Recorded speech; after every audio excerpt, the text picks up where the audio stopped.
Hello everybody, I just want to do a quick video. I'm not going to talk real loud. My throat is doing its own thing and I just really want to get on here to share a thought. I was speaking to someone, potential client, but someone, and they were in turmoil about losing a friend to domestic violence. So I want to get on here and talk about domestic violence.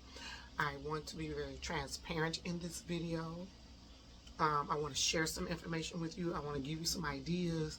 I want to give you some ticklers that you can pay attention to that we often miss when we're in a relationship or diving into a relationship. And sometimes when we miss those things, we become unalive because we miss the mental health stuff that's packed in the person that we're interested in. So I want to do that real quick. So first of all, let me be very transparent. I want to say it right now. I am not a victim of, well, physical aggression. Let me make sure I say that. I am not a victim of physical abuse. I am a victim of verbal abuse, okay, and verbal aggression. So let me make sure I define that, right? So I wanted to share something with you because I often meet with young ladies who get arrested and we put them in lockup, juvenile girls. And I often go down and meet them, introduce myself, pour into them, hear their story, hear their pain, and so on and so on. And we get to talking about relationships and how they navigate in this season. Relationships is so unhealthy where it just blows my mind because I'm like, you're so pretty. You're a pretty girl on the inside. You're pretty on the outside, but they don't see the beauty. And you are damaging your body from what you're telling me because you don't know how to establish or set the grounds for healthy relationship because it was never taught. How can you learn something that's never taught? How can somebody teach somebody else something that they didn't receive, right? So we get it. So I'm on this video because I need to say something, okay? You're looking at a young girl who never knew the meaning of proper relationships. I didn't know how to court. I say it wrong all the time, court.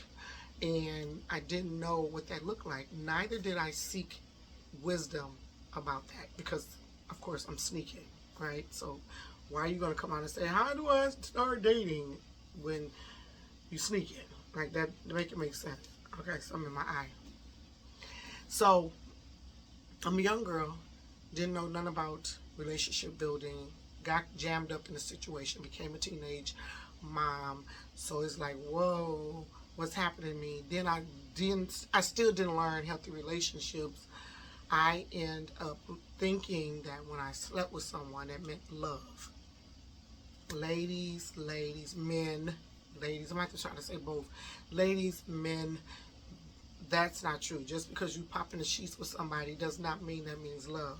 Oftentimes we confuse that with love, and when they show their real self, we are taken back of what we see or experience because we never sat down and had a intellectual conversation before we hit the sheets. We never found out where their goals were, affirmations, or what they want to do with their future, and what's going on there right now moment, and what do they want out of a relationship. We never ask none of that, and that jams us up every time.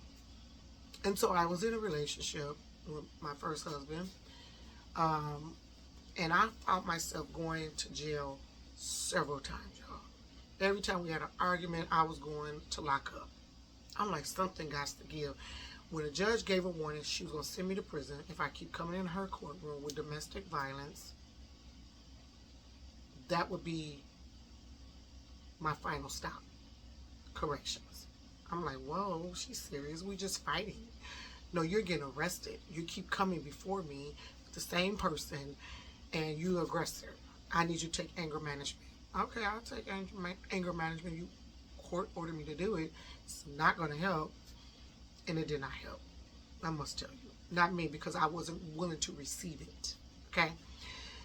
So I'm in a domestic relationship, not knowing that my children were impacted by it. I didn't know they were looking at what was going on and paying attention to it. I didn't know how it was going to affect them mentally, but it did. They watched their mama go to jail. They watched the violence. And they were wondering, like, Mama, why you won't leave? You know, I didn't know that my son was in the 8th grade and wanted to commit suicide because of the domestic violence in the home. And I didn't discover that until a close friend of his told me that. But I was on my way out of the relationship when it came out. And I had to take 9 months to repair the damage that I caused my children. I had to repair me before I started moving on. I had to do that. I had to take that in consideration. And I did that, right? I learned from that situation that I didn't care what other relationship I was going to get into. Domestic violence was not going to be one. I need to pay attention to what my kids see. I need to make sure their mental is okay. I got to make sure they introduce to the person and they feeling it. I need their input. I'm your mother. You're my child. What do y'all think? Okay? That's what I did. I'm not saying that's everybody's story. Some people got a good fairy tale story and that don't apply to me, and I wish it did. But, you know, we all have a different path in life, so we have to handle what's been dealt out to us from our actions, right? So anyway, moving forward, I was in a domestic violence relationship for 9 years, married 14 years, and I had to let it go. So when I decided to let it go, I was cool. We were, me and my kids were straight. We was good. And then I met my new guy, which is my husband, October the 3rd, be 16 years. I met him. And so my children are older than his children. We was doing this blended family stuff, which that's a whole nother segment. So my children were older. You know, my son was 21 when I met my second husband, and so he was like, "Oh, I don't want to meet her grown." So he was so scared to meet my son, y'all. But anyway, prior to him meeting my kids, we dated. We went out, no sheet action. Learned that. I started wanting to know what's in your mind. He wanted to know what was in my mind. I didn't know he also came from an abusive relationship. And so we kind of came together with do's and don'ts, what we wanted to accept, what we're not going to accept. And so we sit at this lounge, Villa Inn, back in the day, and it's still up to this day. We wrote out, he was having cocktails, so he was nice and full, but he ended up writing out, we wrote out 10 things we are expecting out of a relationship. And the first 2 things on that list was a person that believes in God and a person that go to church. We both had the same answer. Like, really? How is that? So we were able to finish the list, and we were able to continue to date, and eventually, a couple of years later, we ended up getting married. And I must tell you, I don't know what being abused looks like. I don't know what being hit in the face, ribs, cut, burned, stomped. I don't know what none of that felt like, because I was always a fighter, right? And so when I met my dude, we were cool. We were good. We had arguments. We had heated arguments where you could have been dicing somebody up. You could have wrapped them up, tied them up, and threw away the key. That's how intense our arguments was about blended family stuff. And then eventually we had to learn how to respect each other, because it was heated. This mouth was like a 2-edged sword. I was ripping and cutting like everywhere anybody could be cut. I'm cutting you, right? And I had to say, hold on. I see a pattern here, and we need to stop it right now. We're not going to go back down the road, which we came with our previous relationship with. He can't take verbal abuse. I can't take verbal abuse. Let's not do verbal abuse, right?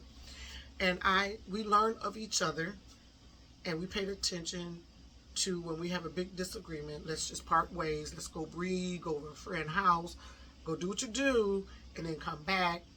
We can talk about it. We have to learn that we're not going to see eye to eye, and it shouldn't rise to a level of arguing. We need to respect the fact that we don't see eye to eye. So I learned something different in this second relationship that I didn't learn before. And by me tapping into what I went through and assessing and evaluating what I went through previously taught me how to navigate the new relationship. Okay, so now he's able to teach my kids how a man should love a woman. They were learning from him. And I'm so grateful that they did learn from him. He was my pusher. And I ain't talking drugs, okay? He was my pusher. He showed me what it felt like. You go to college, you don't just stop at this level. Keep moving until I got my master's. He showed me like, no, we're not going to keep being on renters. We're finna go invest into a house. We got children. We need to be available and help them. It was like he was pushing things that I should have learned a long time ago. I was learning with him. He taught me how to travel internationally, enjoy myself, enjoy my peace of mind. And it was a new experience for him too. He came up with ideas. We navigated. We learned together how to date each other, how to serve each other in marriage, how to be an example for our children, and it worked out. So I'm on this video to say this. Ladies, teach your daughters the proper way of dating. Teach them. They're not going to know unless you sit down and have a reasonable conversation with them and teach them these are the do's and don'ts. This is what you don't do. This is not what you take. Now, if you're in a domestic violence relationship, mom, you can't possibly teach your daughter anything because you're not set free. So get set free. Teach your daughter what she needs to learn about proper relationship. If you're in a domestic violence relationship for years and your kids grew up in the atmosphere, I challenge you, women, men, go to counseling with your children because you don't know you don't know the damage you cause and you don't know what is going on in your kids' mind. Please do that so that everybody can heal. Okay? Leave nobody behind. Everybody needs to heal. So I encourage you to do that. There's a lot of reasons why people stay in domestic violence relationship. We know that it's isolation. We know it's financial dependency. We know it's kids. We know it's fear, unstableness. We know that. But you have to learn to break the chains.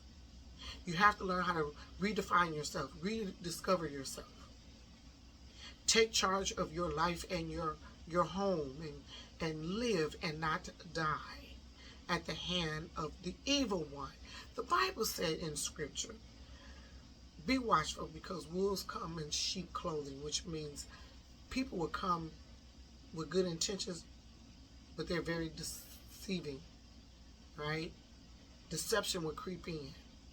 That's like in a relationship. If you do not talk and get an understanding and not look at the outward appearance, if you don't do those things, you're opening yourself up to be deceived. And you're open and making room for deception to run the relationship.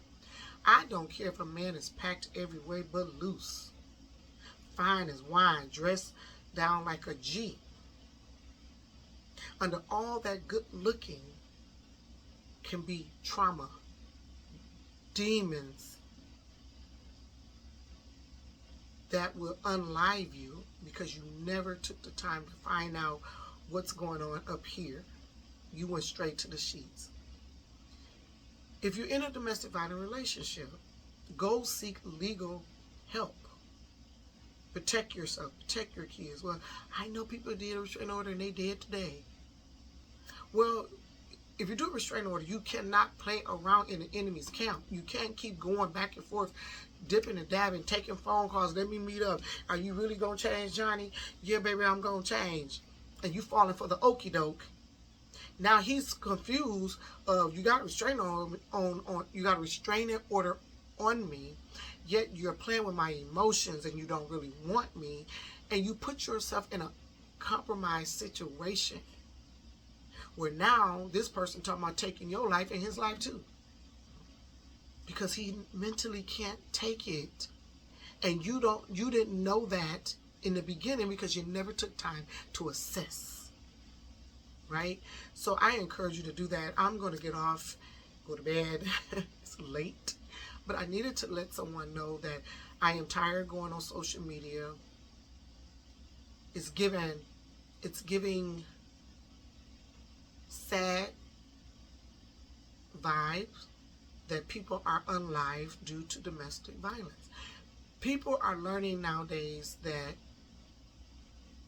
the aggressor don't like rejection, don't like the word no, and that's unfortunate that they want to play God and take somebody's life because they don't like rejection, they don't like no, they don't like I'm moving on, they don't like hearing none of these words. And it's so unfortunate. So my prayer is going to be tonight that you would gain power, that you would gain courage, that you would have a sense of boldness to walk away from some things that's trying to destroy you, and that your children will be saved, and that you will be saved, and that y'all will be permanently set free. Yeah. Because we're seeing it, and it's not right, and we have to speak out, everybody. And those who are in domestic violence, find somebody in your family that you can lean on that's not judging you, that can help walk you through this journey. Because I'm telling you, I'm about that life when it came to my family. I'm supposed to be in prison today because I put a 357 to a dude's head who bust my sister in the mouth and almost twisted her. We thought her jaw was broke. And I told her to hit him in the head with a bat.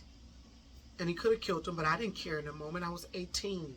I had a 357, and what are you doing with 357 at 18? I was dating a drug dealer that I had access to guns, and she didn't do it because she was fearful.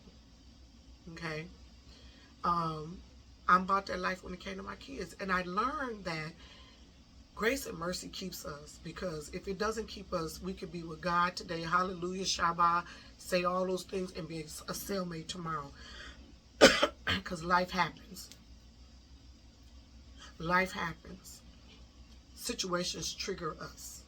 We react off an impulse that will not give us a promising end. So tonight, I'm asking any woman or man, tonight will be your night to be set free. So I need you to do that. Okay?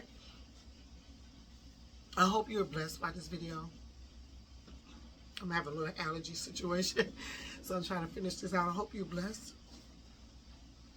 And remember,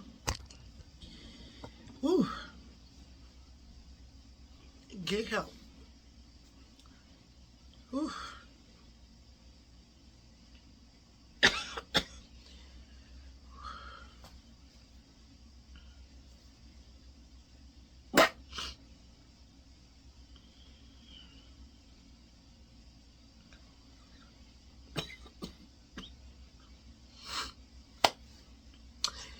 Get help while you can.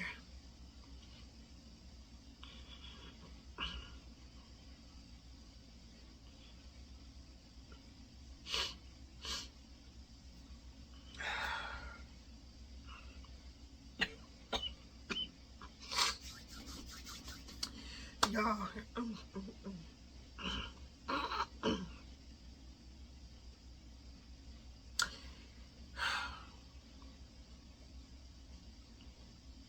be blessed tonight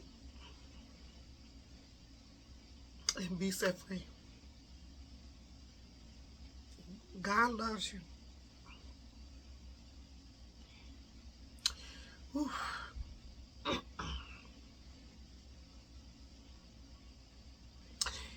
Okay. Until next time, be blessed.